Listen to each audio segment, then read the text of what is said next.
तो नमस्कार किसान भाइयों, मेरा नाम है डॉक्टर लवलेश और आज की हम इस वीडियो में चर्चा करेंगे पॉली हाउसेस पे।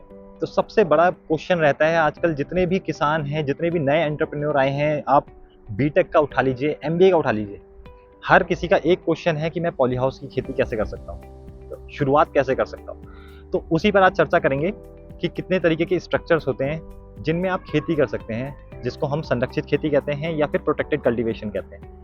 तो उसमें 4 तरीके के स्ट्रक्चर्स आते हैं। सबसे पहला होता है पॉली हाउस, जो कि आप मेरे पीछे देख रहे हैं, इसको नेचुरली वेंटिलेटेड पॉली हाउस कहते हैं। इसके अलावा हमारा नेट हाउस होता है।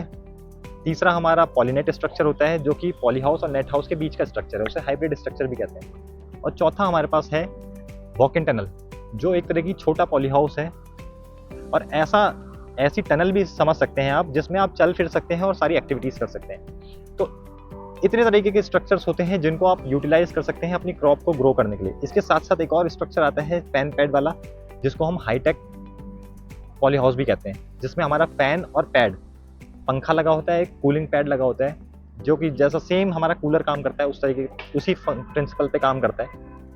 तो वो भी एक तरीके का स्ट्रक्चर होता है और उसको भी आप यूटिलाइज कर सकते हैं, पर उसमें ज़्यादातर हम नर्सरी को ग्रो करना ज़्यादा प्रेफर करते हैं और रिकमेंड भी करते हैं किसान भाइयों को कि आप उस तरीके के स्ट्रक्चर्स में नर्सरी उगाइए। उसका एक कारण है कि जो हाईटेक का खर्चा ज़्यादा होता है पॉली हाउस के मुकाबले। तो अगर आप इतना महंगा स्ट्रक्चर लगा रहे हैं और अगर आप उसमें सब्जियां ग्रो कर रहे हैं और वो अगर प्रीमियम प्राइसेस पे ना बिकें आगे मार्केट में, तो फिर उसकी कोई खास वैल्यू है नहीं, क्योंकि आपका जो हाईटेक स्ट्रक्चर है उसमें फैन पैड सिस्टम लगा हुआ है, तो उसमें आपका जो फैन है, जो उसमें बिजली लगेगी।